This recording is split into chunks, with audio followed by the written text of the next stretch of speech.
He's a rookie. I know everybody's going to say, well, look at C.J. Stroud, career record-breaking year. And what is C.J. Stroud doing this year? I told you that C.J. Stroud was going to have a sophomore slump. Is C.J. Stroud having the season that he had his first year? No. Is C.J. Stroud better than Caleb Williams is right now in his rookie season? 100%. But Caleb Williams, it was destined to fail. Destined. If you bring back Eberflus, this guy screwed up Justin Fields. Look what Justin Fields was doing for the Pittsburgh Steelers. He wasn't putting up massive numbers, but Justin Fields was winning. He's a competent quarterback, and he couldn't win games over there with Eberflus. Eberflus was not the guy. I would have brought in Kingsbury. I would have done everything I possibly can to bring in Ben Johnson. Ben Johnson wanted $15 million. I would have dug into my pockets. The organization should have dug into their pockets and brought in Ben Johnson. There are guys out. Eric Bieniemy, why does he have a job? There are guys out there that could coach. You need an offensive coordinator. You need an offensive aspect of the game that's going to help this kid grow into the quarterback position. He is now starting off in a bad position. Now you're going to go into a new season with a new offensive coordinator, a new coach, a new everything, and starting a new scheme. This didn't work for Justin Fields. Just think about it this way. Justin Fields, since he's been in the league, has had how many offensive coordinators? The fact is, Caleb Williams in the situation is destined to fail. He's in a bad position. And again, the problem with the Bears and moving forward with the Bears is strictly, does this kid have confidence now?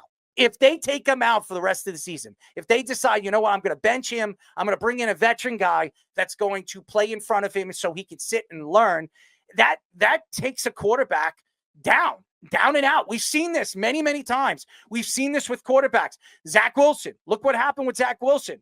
You brought in Magic Mike. Magic Mike comes in, takes over for the Jets. The players loved him, wore his shirts. Zach Wilson was never the same. That's just one quarterback, even though Zach Wilson sucked. I mean, it doesn't work. If you're going to start a young quarterback like this, and again, go look at Love. Love played behind Aaron Rodgers for 3 years.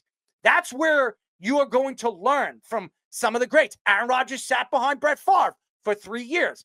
These guys learn from the best. And so when they step on the football field, they already know what the reads are, how to call an audible at the line of scrimmage, what they see on the field, what they learn from the great quarterbacks that they played under.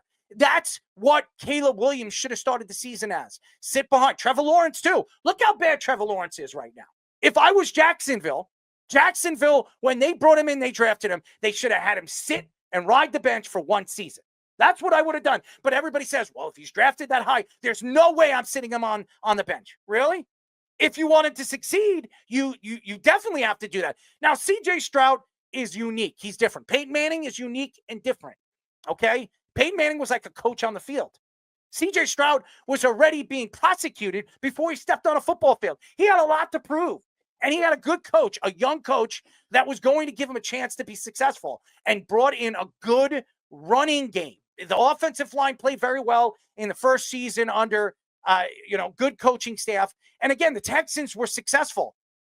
And by the way, the Texans have been an organization and a team that have been very, very bad at developing certain players. As we all know, Deshaun Watson, he was not, even though he was a high draft pick and he had 1 or 2 really good seasons with the Texans, we don't know what the Texans knew that was going on in that locker room. But again, that has something to do with coaching. That has something to do up top. You know this, Jabba. This has been a problem for a lot of these organizations. They don't know how to control players. They don't know how to control their superstars.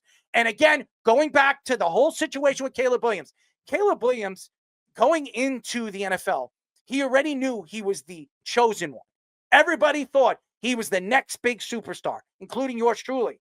So automatically, he thought, hey, you know what? I'm going to be a starting quarterback. I'm going to get the most reps. I'm going to be there. I'm the leader. I'm this. I'm that. I'm making all this money off of all these endorsements. By the way, Caleb Williams made more money in his final season as a college player than any quarterback in history with the NIL deals. He made $5.5 million in his final year playing college ball.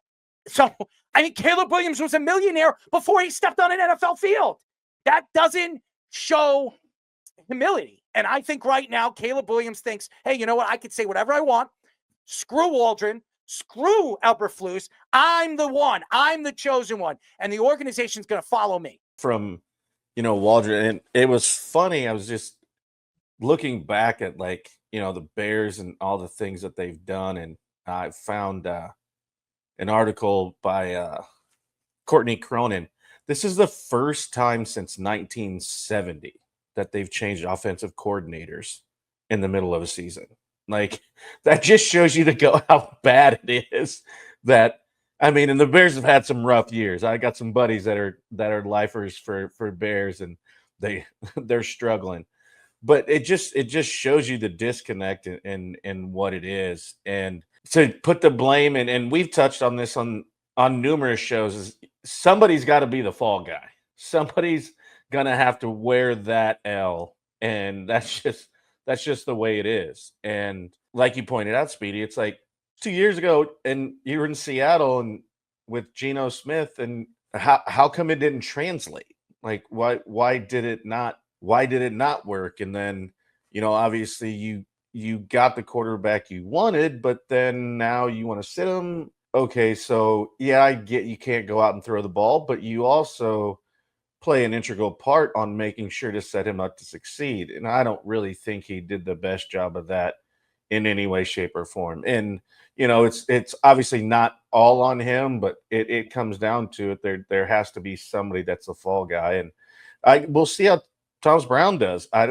Is he going to be a puppet and figure out, okay, we have to do something and change it? Or are they going to go and make another change? I don't know. But it was just very interesting to see, like, the disconnect and how this is the first time they've done it. And that just shows you how much of it there was to do it at this point, which they, haven't done in 50 years.